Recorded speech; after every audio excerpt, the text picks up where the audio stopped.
from northern BC originally and have had lots of experiences living in the north and working in the north, and currently live in Kamloops, BC.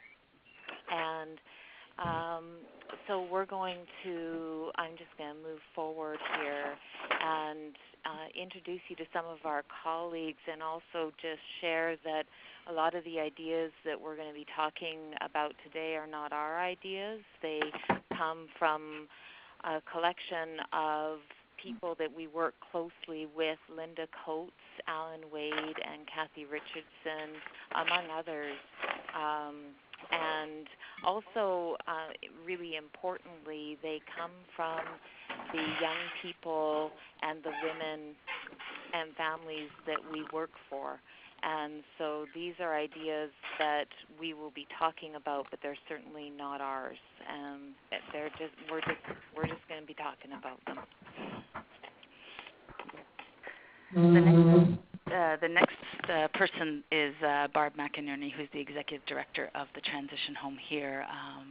Without an executive director that allows us to, continue pushing these ideas and bringing them into our home, we aren't often able to bring them into our shelters. So it's really important to honor the executive directors that allow social change to happen and critical thinking to happen. So before we move too much more forward, I just want to do a little check-in and make sure that the sound is okay and that everybody's able to hear us and that we're speaking clearly and all that kind of stuff. I can hear a bit of rustling around, so I just want to make sure that this is working for everybody. Do we have a way of checking I'd like in? to make one suggestion. I'd like to mute everybody and unmute just Shelly and Renee. That'll take about 5 seconds. So okay. If everybody could just wait 1 second, I'll try and do that right now. Okay.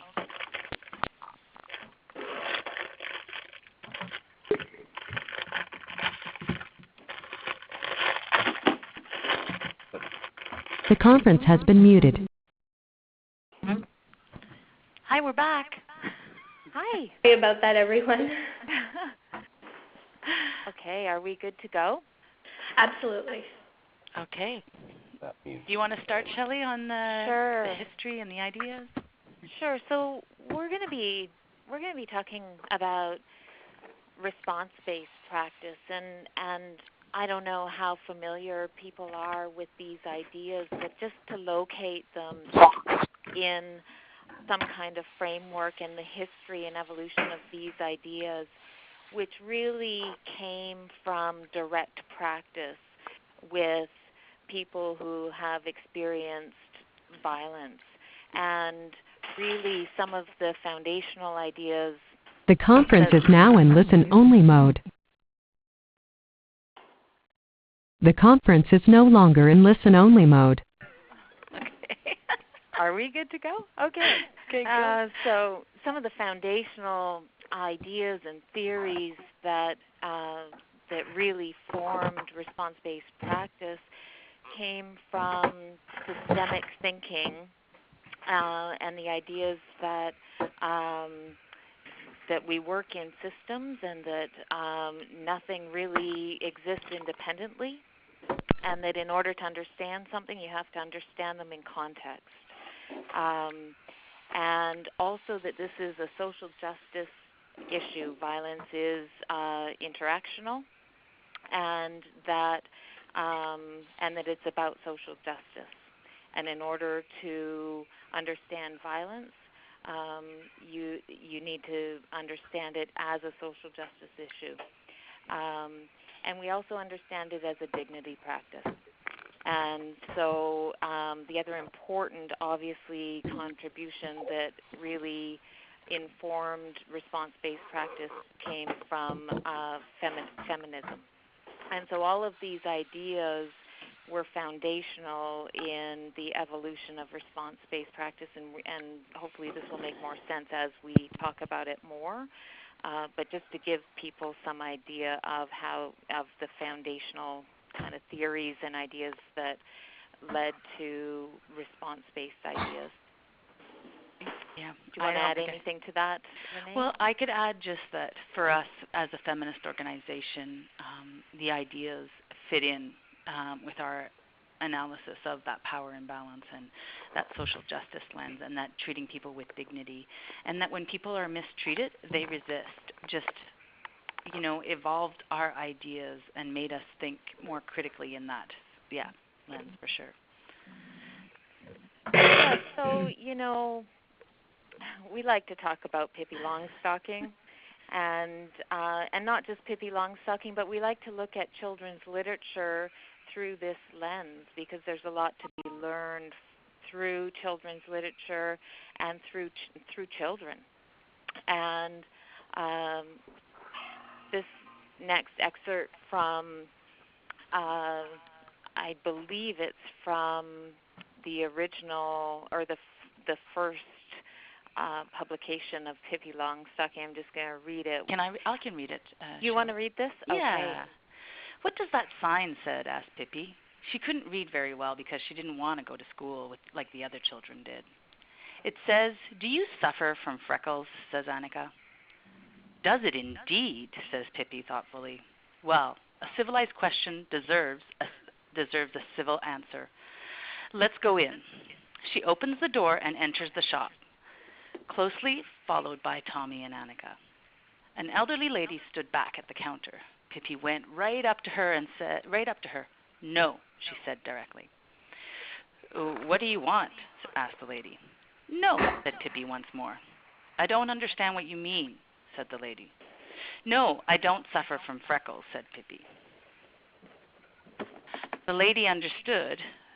The lady understood, but she looked at Pippi and bursted out. "But my dear child, your whole face is covered with freckles." "I know," said Pippi, "but I don't suffer from them. I love them. Good morning."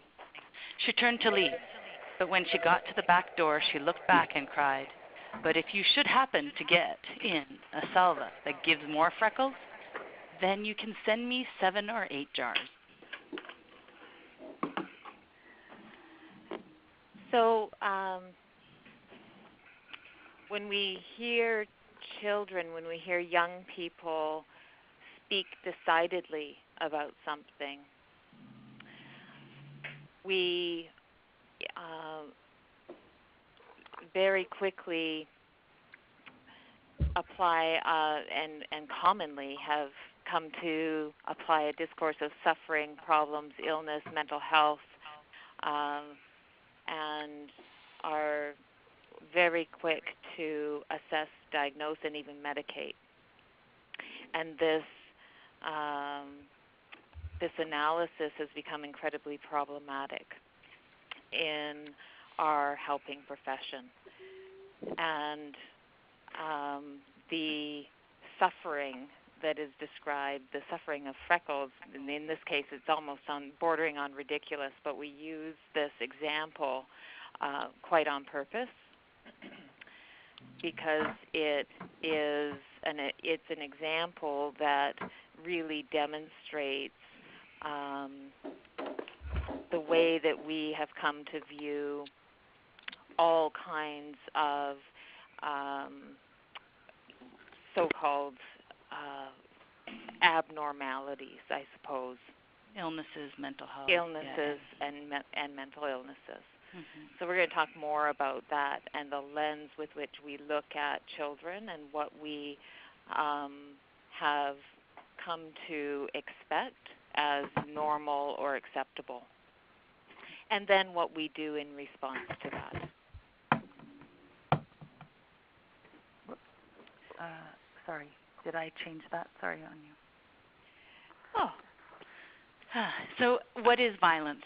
And I guess we're going to go into each of our ideas of our principles in terms of, but one of them is that, one of our principles is that violence is unilateral, which means that it's one person or two people doing an action when one person or a group acts upon the will or acts upon the well-being of another.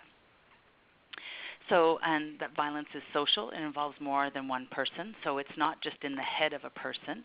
It is actually social. And that violence is non-consensual. And that violence is deliberate. So violence is deliberate is something that I'll ask the whole group today to just keep in mind, that often we're going to talk about using language and things that conceal that, but violence is deliberate.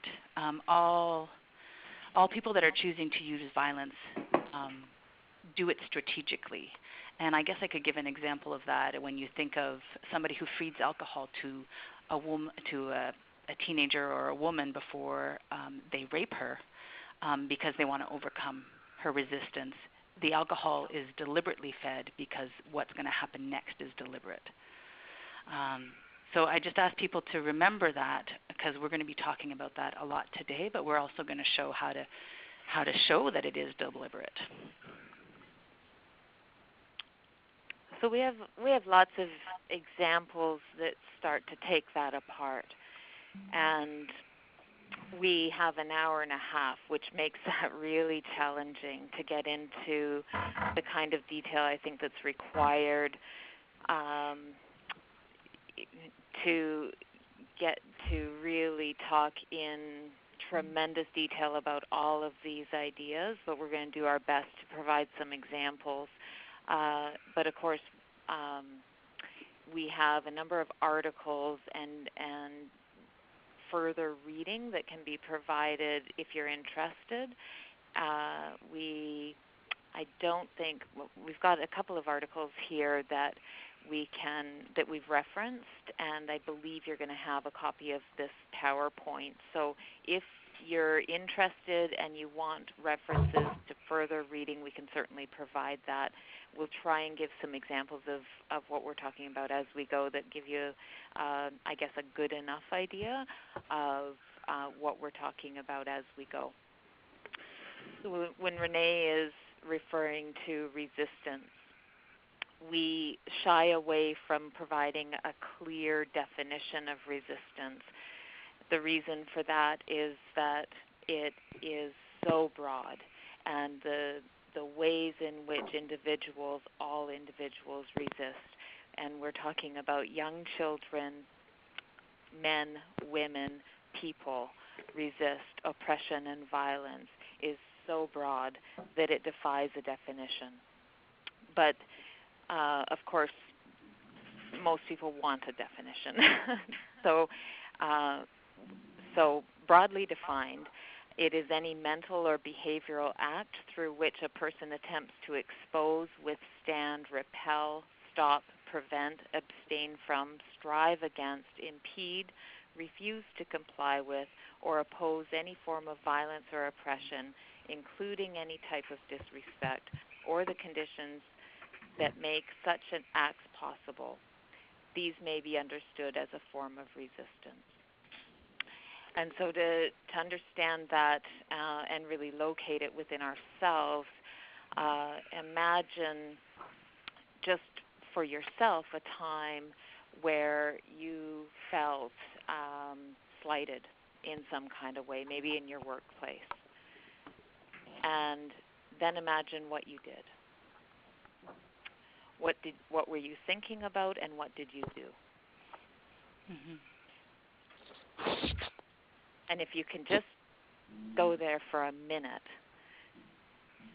and really remember what you did and what you thought about. Did you tell somebody? Did you intentionally not tell somebody? Did you feel like crying? Did you get mad? These are the kinds of things. When we talk about resistance, what we mean is that nobody does nothing. And sometimes overt acts, such as yelling, screaming, addressing things really directly, is not the safest or the smartest thing to do. And that in itself is a form of resistance. So we're going to talk about that a little bit more as we go here. what we're saying is that resistance is ever present when there's a threat, and that includes a threat to the dignity of a person. But it is spontaneous. It is both overt and covert. So overt meaning that you address it directly. It might be some kind of form of a fight. It also might be in the privacy of your mind. Those are those thoughts, the silent conversations in your mind. It is creative. So an example of that with an older teenager who was describing for me, she was testing me out actually to see, I think, how I would respond. But what she said was she was asking me about fairies and whether I believed in fairies. And what she said was, well, when I was young, I had fairies, and they were around me when I needed them, and they used to lift me to the ceiling, get me the hell out of there when I needed them to in my bedroom. And so I looked at her and I said, those sound like some pretty useful fairies. And she said, really? I always thought I was pretty fucked up. And as the story unfolded, of course, it was a story of extreme sexualized violence. And so when we say that resistance is creative, some people will call that dissociation. We call that creative resistance. It is direct and disguised because it often meets the criteria for a DSM diagnosis. It's determined, and like I said, it may exist solely in the mind. It's very purposeful. It may not prevent violence from occurring, but it does often save somebody's private dignity in some kind of way when you can have those conversations. And it reveals emergent capacities. It will demonstrate a level of intelligence, ingenuity, love for other people, protection of other people that is nothing short of miraculous. It stems from suffering. It is always in the face of violence and oppression. And it infrequently stops the violence as not what we're actually, that's not what we're actually looking for when we're talking about resistance, because we understand that it probably didn't stop the violence. But what we're trying to understand is the ingenuity of the person, the dignity-preserving essence of resistance, and what that tells you about that individual. Was there anything you want to add there, Renee? No, that's great. That's really good. So to add to more of this, if the offender tries to isolate the victim, virtually any way in which the victim refuses to be isolated can be a form of resistance. I guess the forms of resistance aren't always what people would perceive as positive, because sometimes the form of resistance is not perceived by society as something positive, like Shelly explained, the disassociative that people would call, or the desire to go get drunk, and that might be a response to and a form of resistance. But these are all various ways, and they're all included. If the offender tries to humiliate the victim, virtually any way in which the victim tries to retain her dignity can be a form of resistance. If the offender tries to control the victim, virtually any way in which the victim tries redeem freedom can be a form of retain freedom can be a form of resistance. If the offender tries to blame the victim may then virtually any way in which the victim knows or feels that they are not to blame can be a form of resistance. Example for that for me is a woman says, I just let him make all the decisions. And when we talked about it a little bit further, when he would make decisions and she didn't agree with it, she'd cross her arms and not talk to him. So those are forms of holding and of knowing that it's not her fault, that he has no right to do that, but he's doing it, and that she has no choice right now, but she doesn't have to be happy about it, and that's a form of resistance. Did you want to add anything, Shelly? Yeah, I just was having a conversation last week, actually, with a woman from Serbia, and she was describing her relationship with a man who has been extremely violent. And she, in the course of the conversation, describing one specific interaction, she described apologizing to him 17 times in this one exchange, one interaction. And my question to her at the end was, I said, I just have a question. You just said to him in this description that you were sorry 17 times. I'm just curious, were you actually sorry? And she said, no fucking way. Oh, so am I allowed to swear in this? I'm going to have to if I'm repeating something. So I apologize if I offend anybody. But she said, no fucking way. That's just what I needed to do to stay in control of the situation, not get hurt. So that's what we would describe brilliant use of resistance and a way of responding to that situation that, that's creativity, that's intuition, and that's just resistance knowledge. Mm-hmm.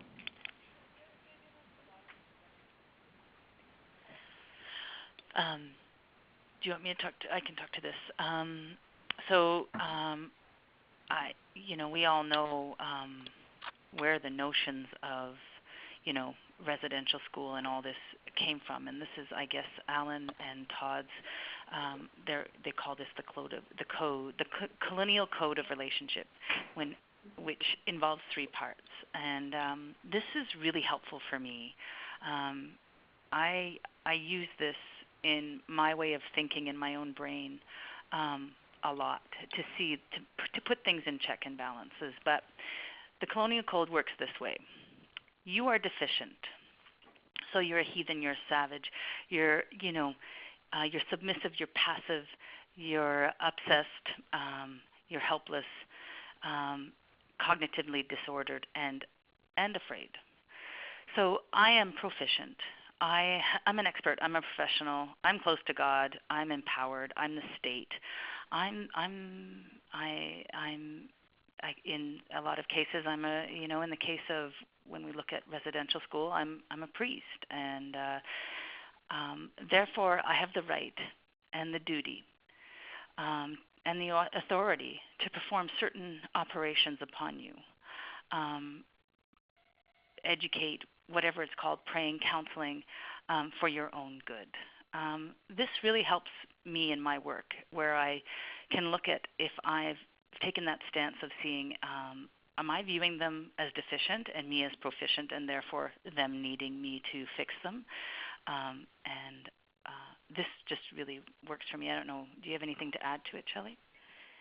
Yeah, the only thing I would add is how are we using this colonial code of relationship with different demographics of people? So how are we using it with women? How might we use it with children? And what is it in our profession that tells us that we can, and in fact that we should? And how how much time have we given to really understanding and taking that apart? And what if we were to challenge that? Mm-hmm. And what kind of damage does that set up when we enter these relationships as a so-called expert? Who's done this before us? And what is it doing to maintain this? And we're going to talk about, as we carry on here, we're going to talk about social responses, but I think that this framework is, as Renee says, it's important to understand.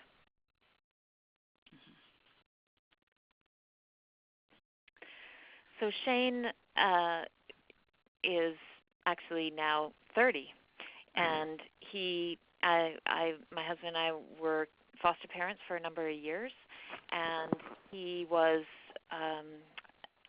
he came to live with us when he was 14, and he told me this story that prior to coming to live with us, he lived in a group home where there was this great big guy, and he was always really fussy about his stuff. He liked to keep everything organized and neat, and he was so big that when kids got out of control, he would just walk up behind them and restrain them in a hold, kind of like a big bear hug. And Shane used to grab his stuff on purpose and then run like hell. And he knew he'd get mad and come after Shane, and that he would do that on purpose because it felt so good to be held. And so not unlike Pippi Longstocking and speaking, what was her word, really purposely, decisively, decidedly, and then how that might be interpreted. I can tell you how it was interpreted with Shane. He was diagnosed with attention deficit disorder, oppositional defiant disorder, and it was predicted that by the time he was 19, he'd be in jail for murder, not because he messed up this guy's stuff, but for a whole bunch of other things.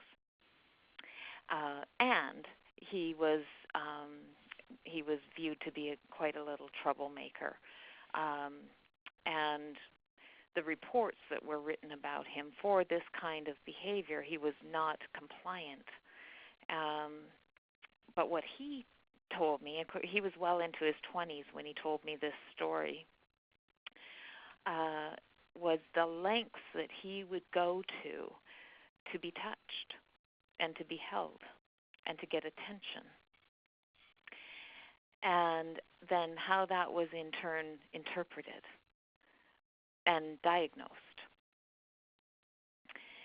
And of course, we can't know this about young people because they don't tell us that when they're 14. If we're really lucky, they will tell us that when they're 23 or 24 or 25. So we're going to talk more as we go about how we might understand kids and their behavior. But this has been under development actually since about 2012, and we call it the response-based contextual analysis, and we use it as an assessment tool. We use it as a documentation instrument, and we use it as an interview guide. And I'm just going to go through it very quickly because we're not going to have time to do it in a tremendous amount of detail. But what we're looking for in any conversation and in any kind of assessment is we're wanting to understand the social and material conditions under which any kinds of behavior exists. What is going on in the social world of this individual? What was happening in Shane's life at the time? Who were his people? Why was he in that group home? What had happened before? What was the situational interaction between him and that great big guy? And why was he doing what he was doing? Who was around? And what else was going on? And the offender actions, what had happened to him prior to that. And when we're talking about offender actions of young people in care, we're looking at actually the whole system of care. At least I would be, because he's 14. And he had been at that point in about 8 different foster homes prior to that group home at the age of 14. And tremendous amounts of violence had happened to him before he ever entered the foster care system. So when we're talking about offender actions of Shane, we would be looking at all of that. What had happened up until that point to him, all of it. This is giving us a whole bunch of context around what's going on. And how has he responded and resisted everything up until that point in his life? What are the specific responses and resistance actions of him? And then what have been the social responses to him? And in his case, he had been assessed, he had been diagnosed, and he had been medicated, and he was on about 5 different psychotropic medications at the age of 14.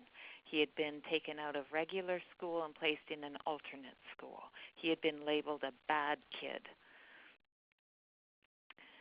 And then what were his responses to those social responses? He thought of himself as a bad kid, as an outcast, as somebody who would never succeed. So how did he behave according to that? So when we take all of those things into consideration, we now have a fairly comprehensive assessment of what's going on here in this young person's life.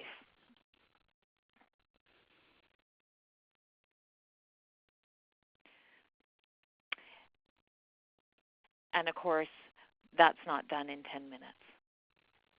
It's done over a period of time with numerous conversations of all of the people that we can find. We mobilize everybody that we can find who has had a piece and has information. The medicine wheel of response, this is a tool that Kathy talks about, so I'm going to try to do it justice. But how did you respond? What did you do? Dignity, as you see, is in the center of this slide. So dignity is central to everybody's, attempt of preserving and ways in which they preserve their dignity, and we'll talk about that further, but I just wanted to show that it is in the middle. And how did you respond? What did you do? We like to categorize, like it's important to put them as physical. Sometimes physical is, fighting back, but sometimes it's not crying because you don't want to show your tears, or not screaming because it might be, it's better to not scream because when I do scream, he hurts me more. Emotional, intellectual and mental, the places we may go in our mind or the things we may say, and the spiritual, when people, you may go to that spiritual place of, smudging after, or talking to God in our head, or involving the Creator, or the ways in which, when they're denied to us, the ways in which we resist spiritually. Do you have anything to add to that, Kathy? Kathy. Kathy would have a lot to add to it. Yes, she would. I know. However, no, I think it's just a great example that often we are looking for what we readily see. And this is a great demonstration of really being mindful that we often don't see what people are doing, how they're responding spiritually, and how they might be responding intellectually or emotionally, but that they are almost always. Mm-hmm. Yeah. Okay. So we're going to go into, I know that a lot of you work separately from the shelter. So I'm going to give a glimpse of how we've integrated this into our shelter work and working with moms and kids.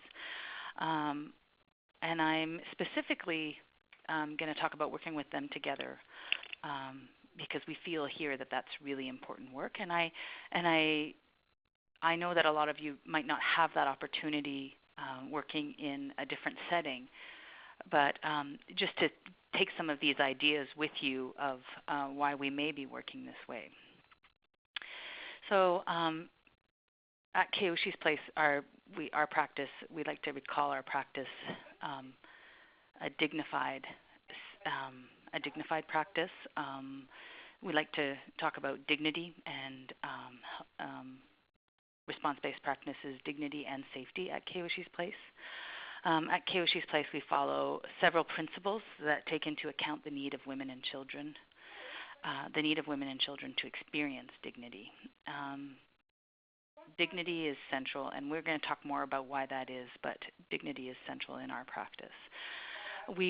Self-analysis, we must be willing to examine our own ideas and our practices. Critical analysis, it is important to put in context victim blaming and mother blaming of all forms. We go so far as to hiring a mother-child worker whose job is to help us reframe what could be viewed as mother blaming. We take this as a serious part of our job. You can't have safety. You can't have safety for women who you work with, if you don't put some things in practice, and especially victim blaming and mother blaming.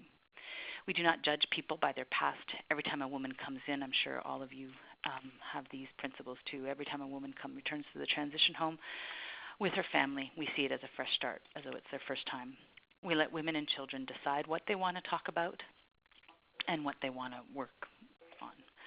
We believe in women and what they say. We have a pro-choice attitude regardless of our own personal beliefs. And with these conditions, women parent safely in the transition home. You know, I say that with these conditions, women parent safely, but I could still give numerous examples of where women still don't feel safe enough to actually parent in the transition home. There's still some feelings that they may be judged. One of our main philosophies is that children don't just witness. We think more that children experience, respond, and resist violence. And so we kind of challenge those notions of children who witness. I'm definitely willing to go into conversations. I know that your program is called, some of you, the program is called that. I'm just saying we've just taken it a step further, based on response-based. Why do we work the way we do? Well, one of the main reasons is that we know that women who are leaving violence, women who have succeeded in escaping men who choose to use violence, often have been sabotaged. Often their relationship with their children has been sabotaged. Their dignity as a mother has been undermined. Often the women are experiencing undermining all the time by their partners, attempt to create doubt in the woman's parenting, and damaging the mother-child bond. Now that's really important for us. That's something that we definitely try to work on, and we feel that we can't work on that by separating people. We need to work with people together, because if we feel like if you kind of take them apart, sometimes you may be colluding with the offender. Because he's already told her things like she's a rotten mother, she's going to get her kids taken away, she's not deserving of the kids. All these things have been told to her. So sometimes when we're viewing them apart, we're seen as maybe, taking, not necessarily, So we work with them together. We work with women and kids together. It just seems natural, allows for collaboration, and encourages togetherness versus isolation. Working together, we can respect and restore the relationship between the mother and the child. If we work with them apart, it's very difficult to restore that relationship that's been sabotaged. I'm going to go through these quickly because we have a lot of slides. But if Shelly, you want to add anything or you want me to say anything more, let me know. We wanted to create an environment We wanted to create an environment that supported the mother-child relationship, so we wanted to work with them together, not separate them. I've already said these things. Honor time with mom and child, time to talk about what happened and how each other responded, and honor how they work together as a team. This part of the work is so incredible because often it brings a smile to my face just to think about the times that the mothers would say, I didn't know you did that. And the child would say to the mother, I didn't know you did that. And the ways in which they actually were trying to protect each other. And actually the ways in which they could share these stories together of what took place, how they responded, and then the looks that they give to each other and the closeness that comes from that is incredible to watch. You know, where you could have two people sitting on opposite couches in their head with their own experience, but then all of a sudden exchanging looks and exchanging that moment that they were together on that call and they didn't know those things about each other, or they were together on that during that incident and they both experienced it, brought them closer and closer together and gives them eye contact, and it changes. Whoopsie, what did I just do? The right one? Okay. The push to interview the children separately felt like it was based on mother blaming. It created doubt and fear in the parents that we were working with. Coming from an Aboriginal background myself and working with a lot of women, this kind of felt like we were seen as a threat, as we were seen as child protection, and it wasn't seen as helpful. So working with them together allowed for a different conversation to happen. This is Kathy Humphreys. She's from Australia, and we just found her. Actually, Alan, I think, met her when he went to Australia and brought this back for us, and it really fit with the way that we work here at Kayoshi's. And so, of course, I'm going to look for anything that supports what we're saying. But domestic violence intervention needs to change to take account of the significant barriers that many have been created between mothers and their children by violence and abuse. The priority for post-crisis work therefore needs to involve the strengthening or the recovery of the mother-child relationship in the aftermath of domestic violence. However, the shift in culture is the shift in culture this work requires is not straightforward. The traditional fracturing of organizational structures, which has created services for women and services for children, replicates the fracturing of the relationship between many mothers and the children living with them with domestic violence. It is an issue of practical relevance to social work management frontline workers as they straddle the service sector, working with structures that can inevitably continue to reinforce rather than address the undermining of the mother-child relationship. So this is, I could get this article to you, not get the article, but there is a chance to get, I cited Kathy and I cited the page, but I will get the whole paper. I forgot to put that on the end. One of the things that we do when we work with moms is we know that mothers want to come and ask for advice and want to come and talk to staff. And we know that their children's behavior changes in the days that they're at the shelter because as they start to explore safety, they start to feel safer. And, one of the things that we like people to engage with mother is that what does parenting in safety look like? How is it different than parenting under siege? We're not, we're here to explore those things and help and explore, help mothers see that, this is so different than what it was, and this is going to be so different, but that here, we're letting you parent. We do most of our work in car rides, shopping trips, around the campfire, cooking dinner, eating meals, watching shows. It's interesting. I use this as an example a lot. We used to have a little girl here who was 2, and every time a staff person would stand in front of her mother, she would stand beside the staff and wag her finger at her mother in a disciplining way, like put her hand on her hip and, kind of like give shit to her mom. And we'd be like, I don't understand why she's doing that. So our strategy with talking with the mother is that the father would often, take the child away while breastfeeding. Like, so in the middle of breastfeeding, he'd take the child away and abuse the mother, and then decide when the child could breastfeed or not. So we were realizing that, to be fed, to have all these things, needed to collude with the offender.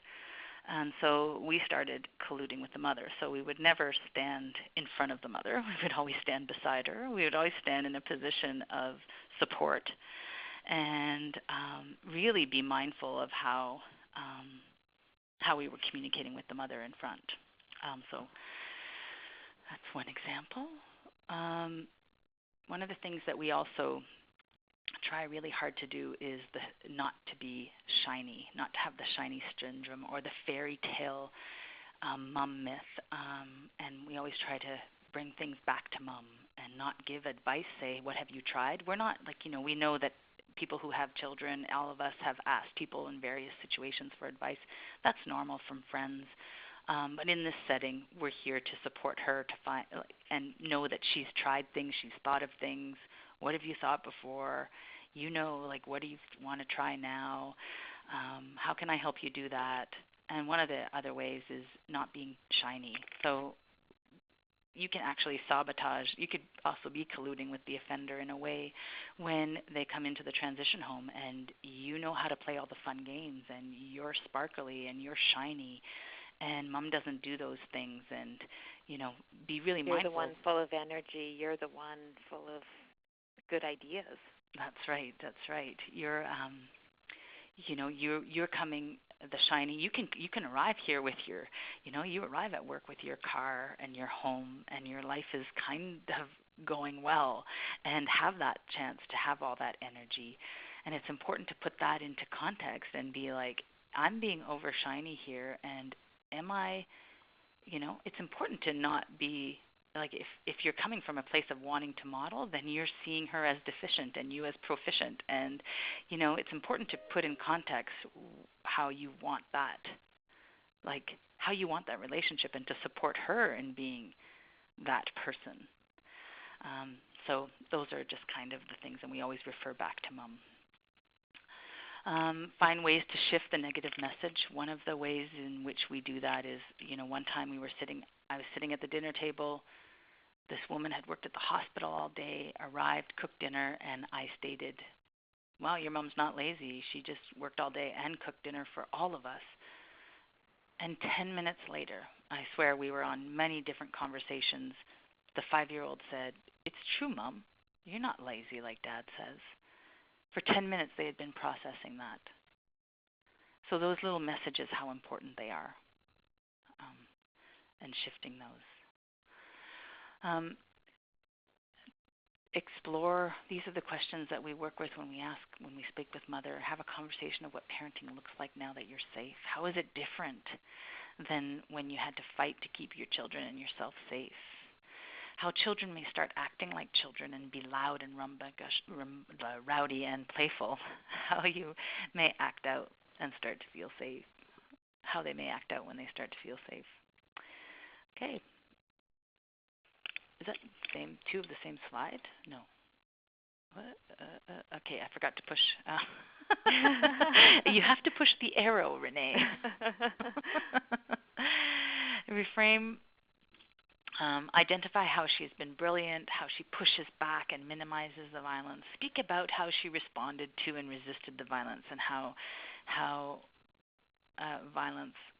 speak about how she responded and resisted the violence will help show all the ways he was abusive as well, which is, again, what we talked about a little bit today. Like, remember that violence is deliberate. When you start asking questions about how she responded in resistance, you actually get a clearer picture on how deliberate his violence really was. And when we don't have that, we actually don't see. And then we can say things like, oh, he's out of control, or like if you never get the victims responses and resistance, you don't get a clear picture of the abuse, and it doesn't help when you're working with women. They need that clear picture too, just like the Crown needs it, just like the RCMP needs it, just like everybody needs it. And one of the things that we often talk about is that this is the worst time of her life. She's got a lot to deal with. The women that we're working with who've experienced violence have so many issues to deal with. Is it really the time to give her tools?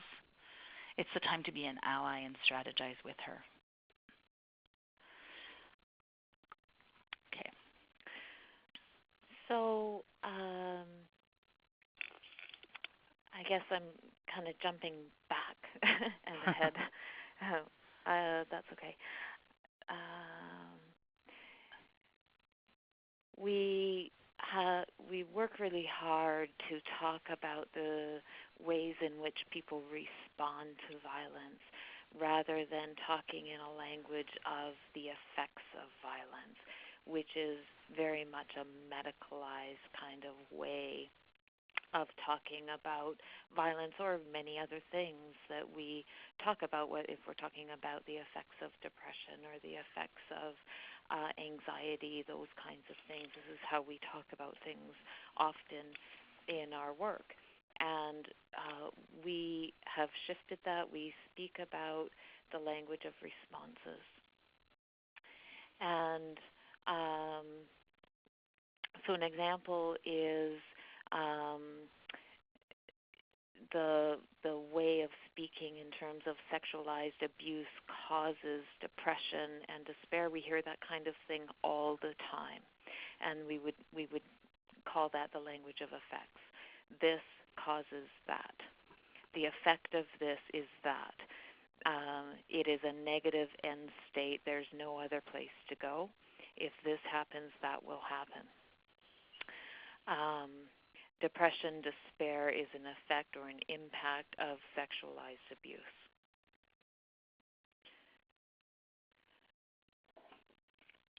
So a negative cause of spousal assault or rape can produce only negative effects.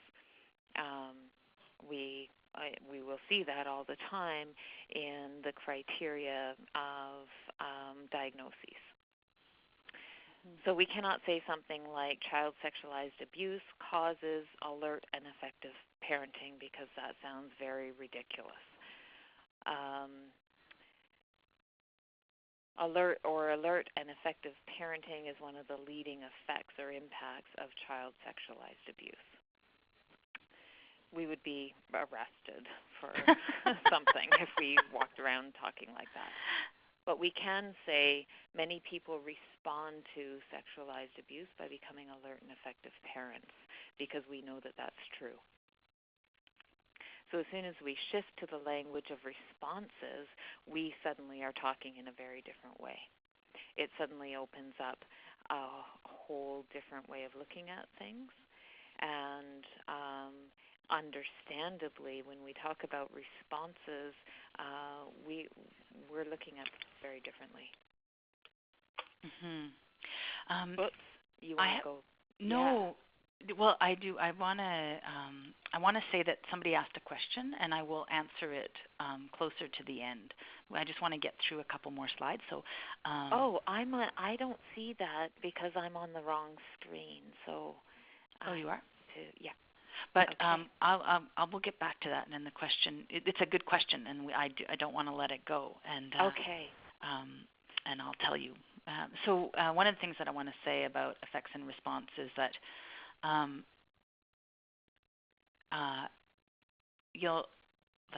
one of the things that I use is that a ball, if I kick a ball and it rolls, it's affected. The effect is that the ball is rolling.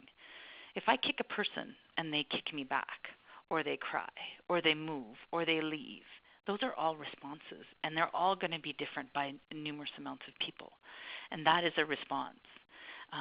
Objects are affected, but humans and breathing things respond. And I'm going to use an example that Alan Wade uses in that if I was to throw a cat in the air, the trajectory of the cat would be an effect or a response. I think that we're fair to say that that would be effect. The effect of throwing the cat is that it's leaping in the air. The cat turns and spins in the air and puts its feet down and lands on all four. Is that an effect or a response? The cat is responding by being thrown in the air by putting its feet down. So those are just ideas of what to look for, but we could go on for days about effects and responses, but I think those will help for now. Okay. All right. Beautiful. Dignity.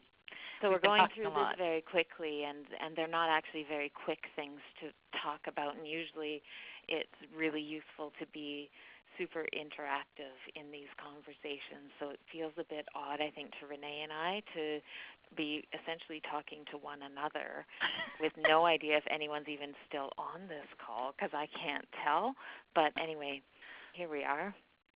Yes, and I sense by some of the questions that people are putting, and I'm sorry you can't see them, Shelly, that, and the comments, I want those slides, and I sense that people are listening. Okay. So people are still here. Oh, yeah. Good. Okay. Okay. Dignity. Dignity. We talk about it. We love it. So probably everybody who is listening has a really clear and solid idea of what dignity means to you as an individual, and that's all you need in order to move forward and work with people and in whatever environment you're currently working in, and hold dignity, their dignity, your dignity in the center of the work that you're doing. And so what we're providing here is just our own understanding and other people's and people that we work closely with, some definitions and ideas about dignity. What's important, though, I think, is that you have your own, and that makes sense to you and to your workplace and to the people that you work for. Don't use ours. Use whatever makes the most sense to you. What we're talking about here and what we've come up with is dignity as physical and psychological integrity and wholeness, to care effectively for others, especially loved ones, a sense of efficacy, agency, the ability to make a difference, an inherent quality of the person in spiritual human rights language, a result of social interaction, related to culture and immediate social situations. And that human services are centered on dignity. And if we really do take that seriously, it actually changes everything in what we do, how we do it, and what we don't do. Mm-hmm. Do you want to speak to this one? Well, human services are centered in dignity by, and some of the things that we need to do to be centered in dignity is maximize choices and basic courtesies. Use ordinary language.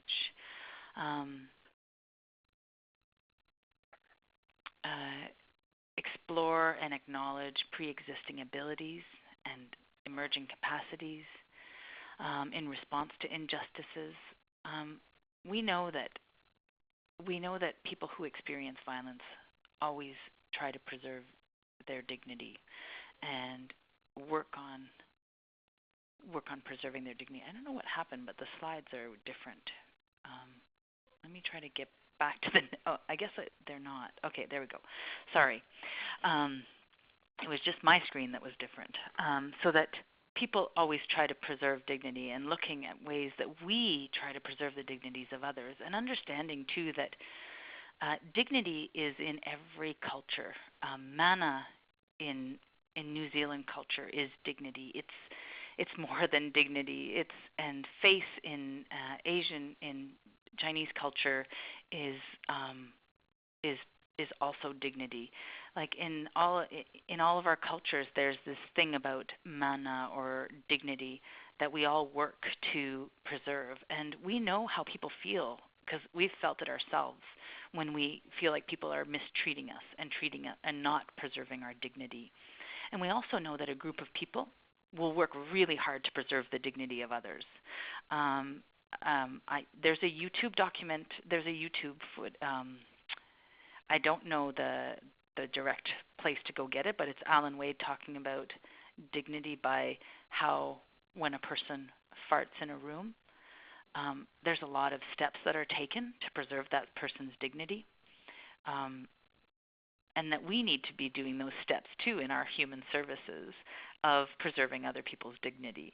And in the case of the fart, people instantly, when one person farts, decide whether or not they're going to,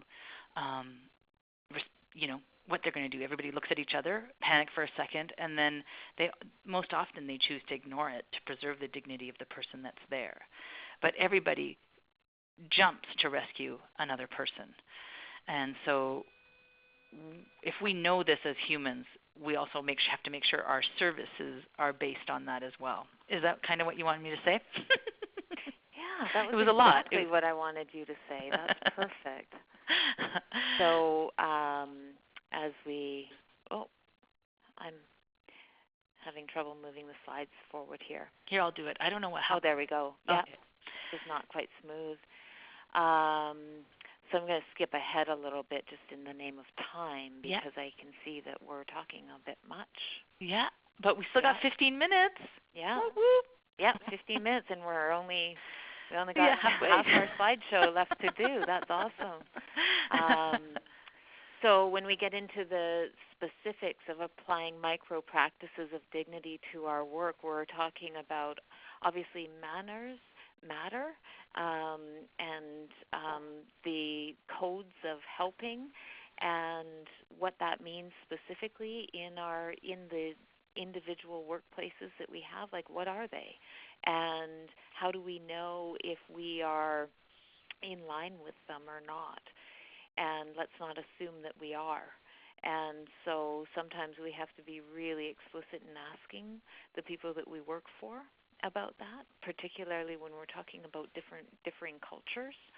And so not telling people what to do, preserving people's feelings, mending harm, apologizing and repairing. And one of the things, I just want to speak to that for a second, because one of the things in the work that we do, and I think we've probably all heard people say, I'm worried about this or that, different circumstances or going into different conversations, I'm worrying about doing harm. And my response is that, yeah, that's good. You should be, and we all should be, because we have a lot of power in the work that we do. And so as soon as we stop worrying about doing harm, we're probably in a lot of trouble. And so because we have the power to do harm, and we probably all have done harm. And so that's an important thing to talk about, and it's an important thing to acknowledge, and it's a very important thing to mend. And so in our workplaces, I think these are essential conversations. And then how do you mend harm when it's been done? And particularly as it pertains to the power that we hold. Mm-hmm. Sticking up for people, restoring awkward, embarrassing situations, such as ignoring public farts, like Renee spoke about, spinach in teeth, social gaffes. So we're talking about some, less maybe damaging but very awkward types of situations to extremely damaging, potentially extremely damaging situations, and avoiding humiliation in any encounter. And I just want to say that we're speaking to things that occur with the people that we work for, often called our clients, and also the people that we work with, our colleagues. Mm-hmm. Dignity is central to individual and collective well-being. So, again, I can't say how huge it is, but I'm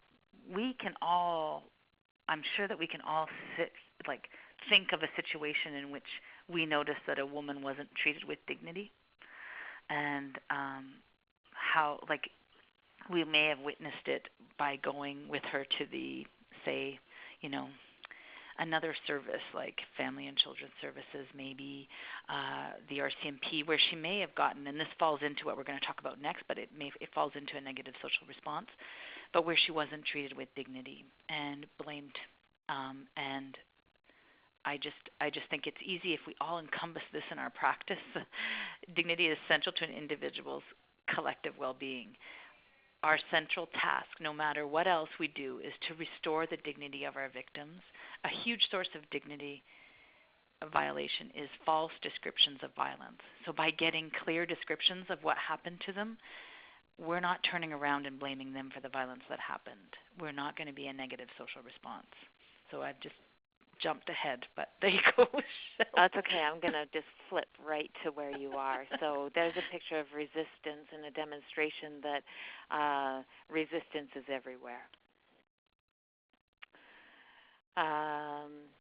So for many victims, humiliation is the primary affront, the most lasting and painful injury. The bruises may go away, but you never forget what he said to you. Or he got my body, but he didn't get me. So those are two very interesting statements, and we would say two very different things to them. But it's interesting how I'm sure that all of us have a notion that women do say these things to us, and how dignity revolves around them. He may have got my body, but he didn't get my mind, is a way of women preserving their dignity. Like he had it, but I went to a safe place in my mind. And that's maintaining dignity for women. And we would want to know more about that. For sure. That's a loaded comment that just opens a door for a beautiful conversation. Yeah. So responses and resistance are often oriented to preserve and asserting dignity. So when we look at all of those in depth of those little ways of resistance, there's actually dignity in each and every one of them. Yeah. So I just want to point out, can you see my little, can people see the little arrow here? No. No. Oh, darn. But in the statement, he got my body, but he didn't get me. In a response-based conversation, we would tend to the second half of that sentence, not the first half. What we're interested in is, how did he not get you? That's what we're interested in talking about. So in a different kind of conversation, and I think the reason why people get very afraid of doing trauma work, so-called trauma work, is because there's a lot of encouragement maybe to have a conversation about he got my body. And while parts of that story might come out, what we're very interested in is the resistance story. How did he not get you? Do you want to jump to Nathan's story, just because Sure. we have time to read it? Okay. Oops. I'm going to jump to it. So do you want to? Okay. So, Nathan. Yep. He's a young man. Nathan's a young man and 10 years old, and I had an opportunity to meet Nathan a few years ago, and the context was that he was the only person who he had observed and, as we found out, participated in a number of ways in trying to save his mom from his stepdad attempting to murder her, and it was the lawyers who wanted information about what had happened. And so I had a conversation with him about that, and this is a demonstration of a child and what they do. So I'm going to read my questions, and Renee will read Nathan's responses. Okay. So Mom and Dad and Sarah, his younger sister, and Nathan had all lived in a house for 3 years together. So my question was, what was that like? I used to hide in my room a lot. Sarah would come running in and hide under my bed. What did you do when she would come running into your room?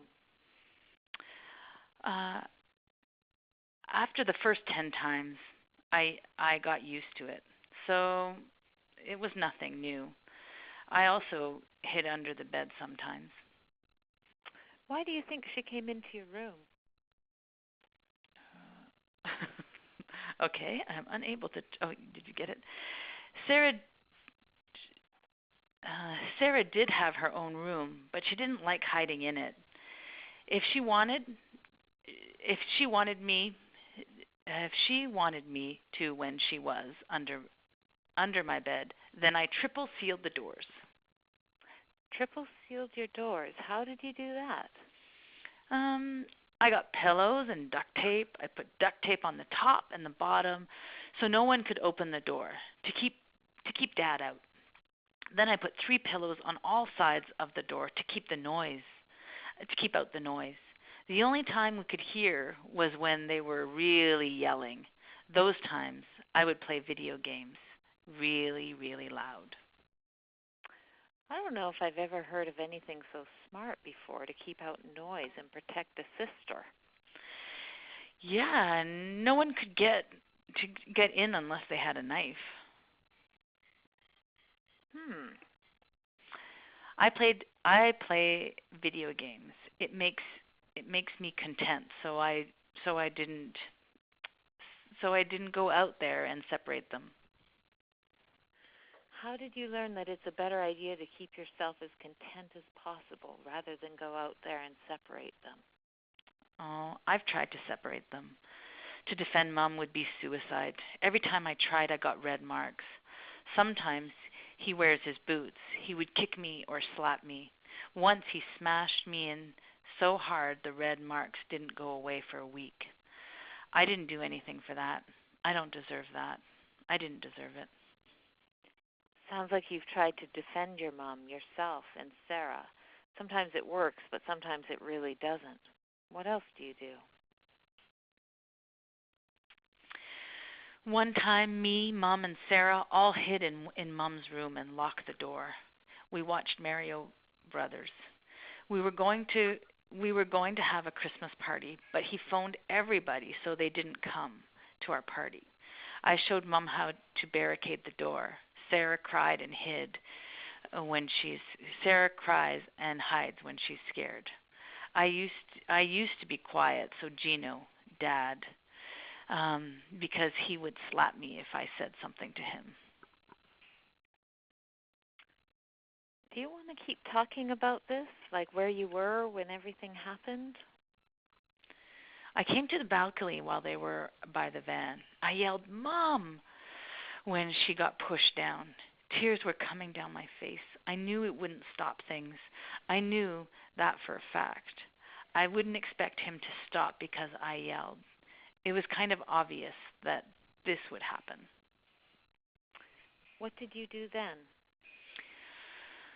I stayed and watched the rest. He drove away with Sarah, and my mom was lying on the ground crying, and then she looked up and saw me there. Then what happened? Mom came in and talked to me.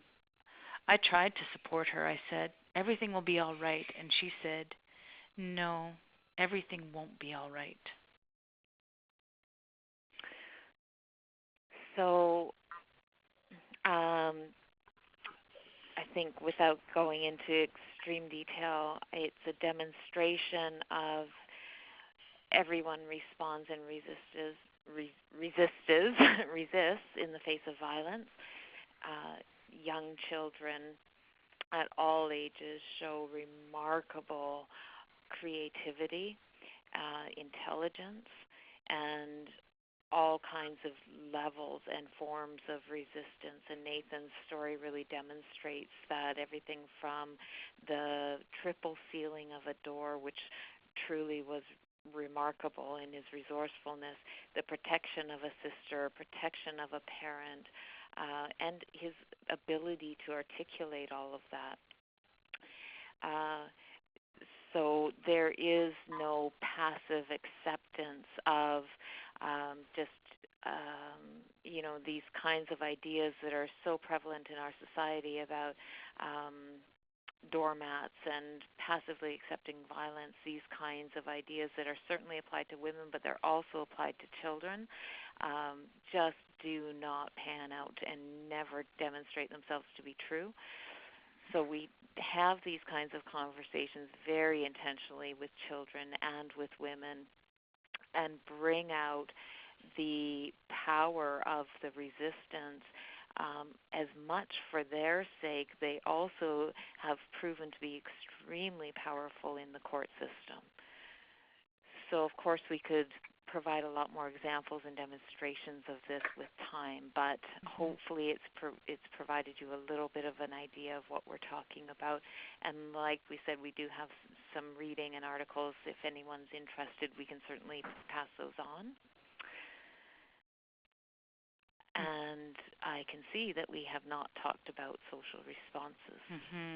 I think we're out of time. I would agree. We could do another one on social responses one day. Another day. One of the things that I just wanted to answer, someone asked a really good question. So the question was, what about the younger kids? I've found having a balance of being shiny and supporting moms help with children under 4. And I guess I really want to make a point that being shiny is definitely not the same thing as being kind and gentle and caring. Being shiny is just when you feel like you need to take over for mom. And so we're just asking that we put that in check. Like, am I overshadowing what the mother's attempting at doing here? Am I the person that the child always goes to for anything they need, because I'm seen as the shiny? So we just want us to, just be critical about how our practice is and how we might be perceived with working with women. But definitely, I think supporting moms and being really kind and compassionate and is wonderful, especially with young kids. And there is one activity that I do show that is amazing, and that is so great with young kids, and it's this one. So this is a great way for you to have an activity with the kid and the mom present, with the child and the mom present. So you put the child against the wall and you mark how tall they are. And then you back them up a bit and you say, wow, look how tall you are. Like, how'd you get that tall? And often the remarks will be, about wonderful things that they've eaten, that mother has fed them. And you ask them, how tall were they a couple of years ago? And they show you how far down they were on that line on the wall, and you mark that one and you say, how did you get from there to there? And you ask them, and you ask a 3-year-old those questions. It's awesome. You ask a 5-year-old, a 4-year-old, like, it is so great to see the things that they will say in the face of this question, and how this is a great opportunity, because then you bring mom in, and this is an opportunity for mom to brag about her amazing child, but also for the child to brag about their amazing mother, because that's innately where people go, because, we just go there. So that was just one idea. I hope that answered your question. And there are some other exercises in the PowerPoint, so just feel free to take a look at those and use them as they make sense for you. Or contact I think us actually, if you Renee, want more. you had mentioned that you were able to share the slides with people afterwards. Is that true? I think, weren't you sharing them? Yeah, I'm just wondering, did I hear correctly? I can send them out afterwards? Yeah. Sure, I don't mind at all. I think Shelly said that, because every time Shelly talks, it says Renee, and every time I talk, it says Renee. So I just want everybody to know that I didn't do all the talking. That is true. That was our labeling glitch that happened there. But yes, I really wanted to thank you too, Renee and Shelly. This is normally where we would hear applause if we were listening to this with a live audience. But thank you so much for sharing your expertise with us. And yes, I will absolutely send a follow-up email with some resources that have been discussed tonight. There were some publications and articles that you both have mentioned, as well as the slides and some other resources that may be helpful But thank you so much for sharing that information. It was so informative. And people are clapping right now. Oh, that's so nice. And, Tracy is clapping really loudly, all in capitals. It's true. And yes, if everybody has a chance to fill out the 5-question survey, that would be very helpful. Just what stood out for you, what were some challenges. We had some technical difficulties, but I think it all panned out. And yes, we're very happy we were able to present with you. Oh, thanks. Thanks, Thank everybody. you. And I think that's all, folks. Sapri, I do have a couple of other articles that I can send you prior to you sending out the PowerPoint, and you can choose to either attach or not attach. Yeah, absolutely. I think it would be great to connect briefly afterwards, and we can go over some resources we think would be helpful. Great. Thanks. Excellent. Well, thank you so much, and thank you, everybody, for participating. Okay, thanks. Do you want us to stay on the line? Yep, bye. Okay.